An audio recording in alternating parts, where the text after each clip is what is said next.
Studios in Midrand. We're going to be meeting Collective Soul in a minute and also Lifehouse, so please stay tuned and check out what questions they have to answer. Their concert's tomorrow. We are so super excited because they're going to be performing at the Dome, so stay tuned, don't forget to like and subscribe. One and only Collective Soul!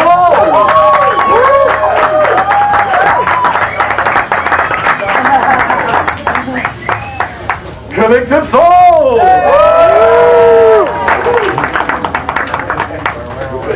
Yeah, you can sit there.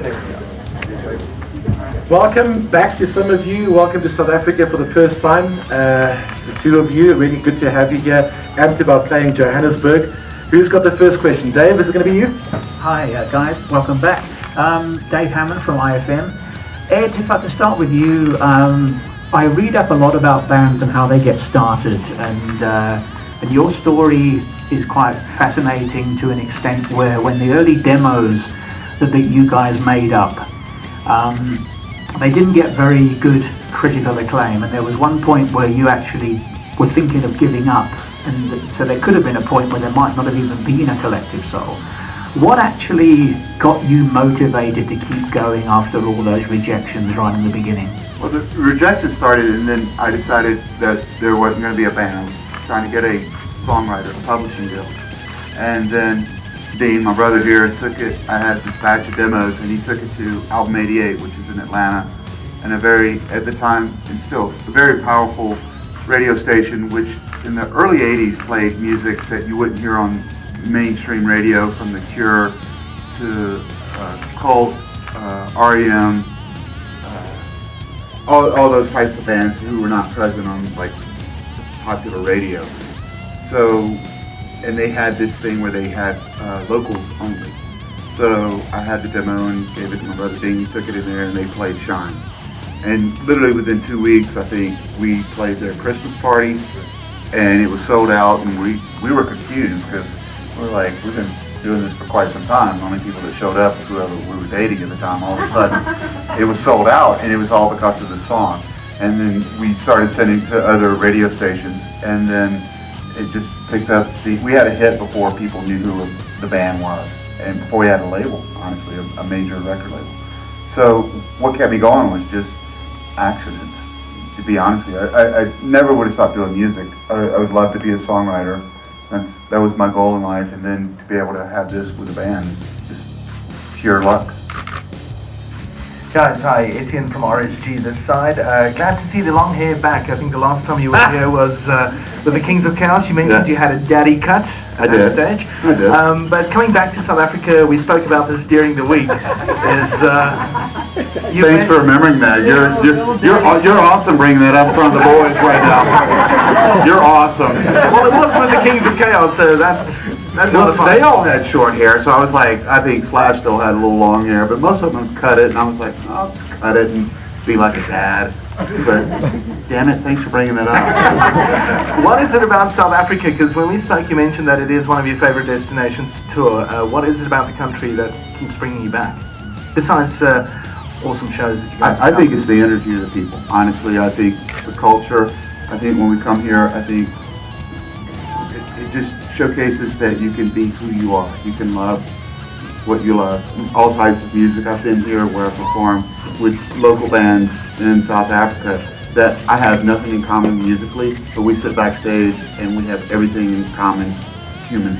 And to me, it's very few places that we've been that have that energy and spirit, and that's truly what we love about it. I mean, you can ask these guys, but I think I'm speaking on behalf of all of us.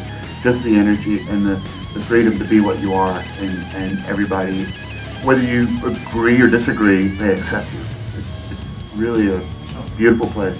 Looks like that. Looks like Alex? Hey fellas, Alex J, freelance DJ for today. You guys purvey a rather nice guitar sound.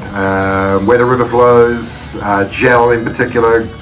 I spent 2 weeks in the States in October. I didn't hear a single electric guitar. What the hell's going on? Are you not concerned by the parlous state of rock? We're not concerned. We're still breathing, so we're going to kick it in the ass. We're going to keep going. But as far as guitar tones, I'll let these boys talk. What do you do about that? How do you do guitar tones? I turn the amp on and I go.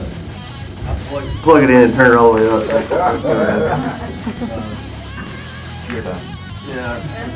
Oh, is it my turn? I like guitar.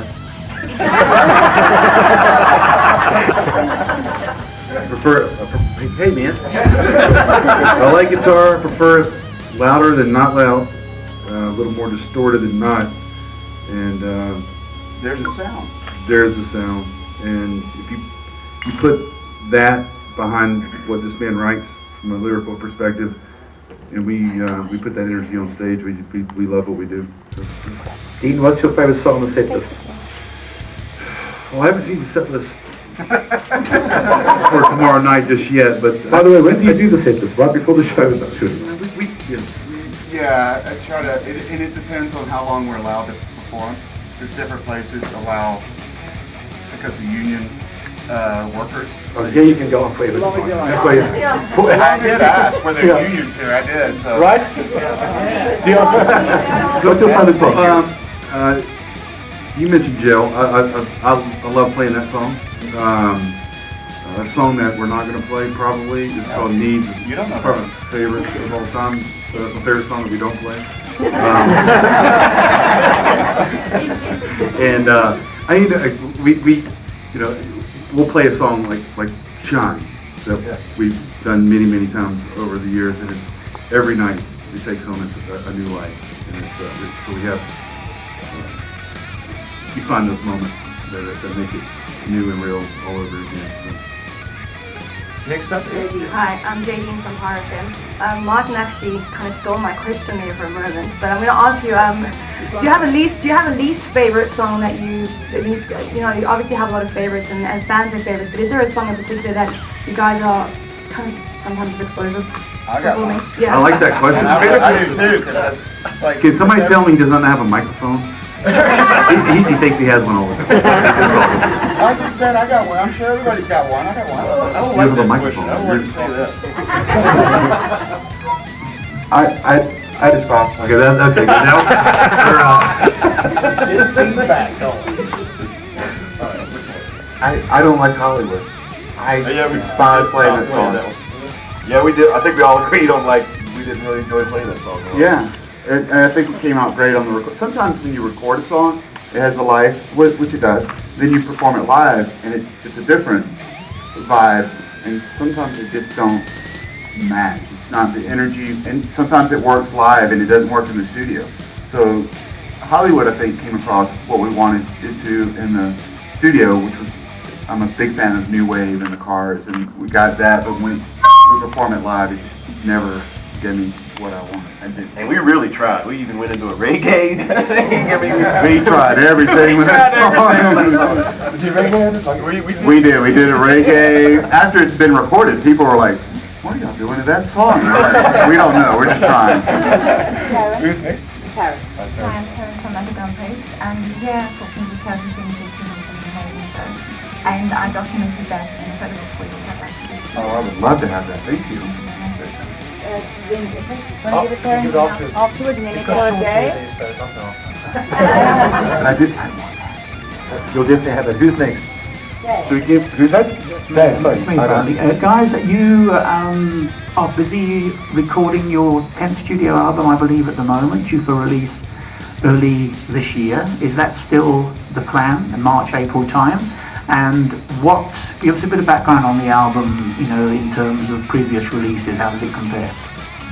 Funny you asked that. We just had a long flight over, so we talked about what we wanted to do. We've recorded 12 songs, and we decided, I know this makes no sense in today's era with streaming. We want to do a double record. So we're actually going to go back and record some more. So we want to do a double album that will probably be released next year. Just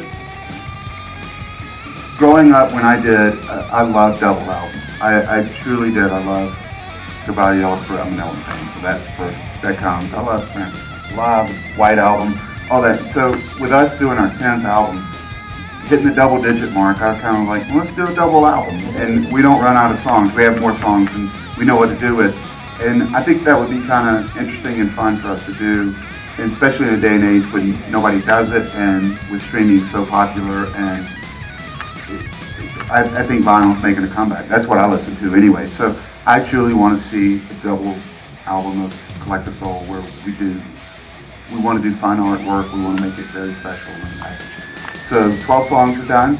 What makes it different than originally, we started off to where, going back to vinyl, we wanted one side to be the rock and the other side to be more of the orchestration stuff like World I Know, December Needs, because we grew up loving bands like ELO, Beatles, Elton John with the Paul Buckmaster era, and we've had those incorporated on the recordings before, but never just a full side. So we have the rock side and the orchestration side, and now we're going in with 10 more songs. I think there's an acoustic side that I want to experiment with the guys that I think is fun for us, and I don't know what the fourth side will be. Maybe Johnny will do some new wave stuff. Johnny and I'll just we love new wave.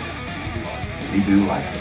So it's going to be a double record, but we do know the title's going to be called Blood. We do love that title. We do love what that means from being together for so long, of course, brothers in the band. When you're in a band and when you're in a relationship as long as we've been, whether it's a marriage, friendship, or a band, you become blood. You truly do. You know each other extremely well. So we do love that title. So we know it's going to be called Blood, and it'll probably come out in February, March next year, another year. But that allows us time to do what we want to do and make a double record. But it's going to come close on the heels of the live one you just released now at the end of last year. It'll be next year from now. Okay. It'll be a year from now. Because, Okay. like I said, we have 12 recorded now, and we're going in April for 2 weeks to record. I'm going to show the guys some new songs, and, if we like them, we like them. If we don't, we'll keep recording until we get 20 songs. We stand on the side and it shows the song, we're like...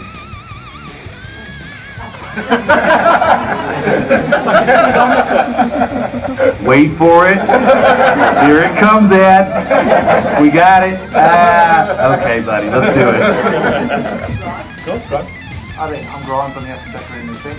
I want to know, and I know alcohol plays a nice role with music, so is there any time that you've been on stage intoxicated?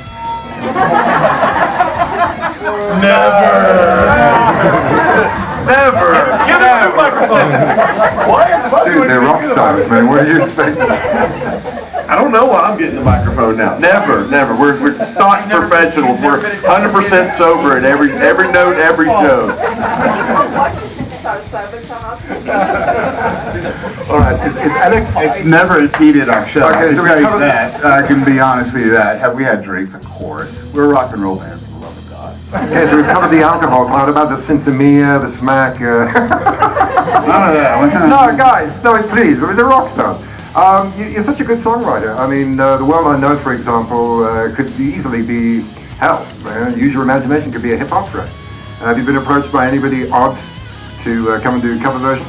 Actually, over the holidays, DJ Hurricane, who did the Beastie Boys, was the DJ for them, lives in Atlanta. And I got the craziest call, and he goes, "Hey, I'm pitching this new TV show, and we only have rap artists. Would you mind coming over and just let me lay some beats behind World I Know and Shine?" Wow. And it was truly one of the most amazing moments. Like, I had no idea what I was getting into, neither did he. Because like I said, he truly not had an artist who sang or played an instrument. So I just sat there with an acoustic guitar and he's laying beats down, and it just took on different, it was awesome. And I can't say anything more than that because our pitching is a TV show, so I've already said too much. But I gotta be honest with you, it was one of the coolest experiences I've had because it actually showcased that the song can go anywhere it wants to go. To me, and these guys can attest to this, when I show them the song, it's usually on acoustic guitar or piano, and then it gets loud and dirty and nasty, as my brother likes to say, distorted. So once again, a song's a song, and I think it can be presented in many different ways, and that's the first time outside the realm of Collective Soul where I got to hear it. It was just fine. So, yeah, and I never would have thought of that, and he didn't. It was just an honest mistake, I think, by both of us. It was awesome. Cool. Just a quick last question from Rudy, young guitarist and songwriter. We like Rudy. There you go, guys. Okay, so this is a question for the whole band. As you know, everything in the music industry has kind of changed over the past 20 years. A lot with streaming and Apple Music and all of that. So is there any advice that you would give to young up-and-coming artists, you know, trying to get out there? I mean, things haven't been the same with record labels, etc. Is there anything you have to say about that? Own your own publishing. Correct. I think Hire that guy. Alex J. I think you got to look at it as a positive thing. I think with streaming nowadays, it offers people. I can remember back in the day when you'd go to Tower Records and there'd be the CDs, you put the headphones on and listen, but it took so much time out of your day. Nowadays you can be driving and streaming, and I think you can catch up and learn something so quick. There's opportunities for young bands. How to start that and things like that, I honestly don't know that. We were fortunate enough to have a brand when we went independent. So we had that going for us. To be a young band, I don't know how to build that brand. I do know if you sit in your basement and play your songs to yourself and your parents are the only people that's ever going to hear it. Any new up-and-coming songwriters that have caught your attention? Because I think there's so much music out there. The good songwriters, I think, get lost. Is there anyone that's caught your ear? I love Charlie Worship. You know, he's more country, but I think he's the new Chico. I truly believe that. You believe that? Yeah. His name's Charlie Worship. I truly think he's one of the finest musicians, songwriters. Is there anybody else who thinks? And that's funny because we're a rock band and this guy's, but it's all about the quality of songs. He writes great songs and he's a great artist and things. I can't really think of anybody who's doing that. He's not necessarily new, but I've been stuck on I've always loved his work. Johnny Lane, his last record he just put out is so good. And once again, great songwriter. Maybe that's tough, I don't know. Because nowadays there's so many songwriters on a song, it's hard to tell. I was trying to say that. I was going to write the song anymore because I can't see it. You can hear a great song, but it's like that guy may not even have written it. It's some other, you know what I mean? So I love the Head in My Heart, and I don't even know who writes the songs. That's one of my favorite bands on the planet. And I don't, but to your question, I don't know who writes the songs, but as far as the band and songs, to me those are great songs and good points.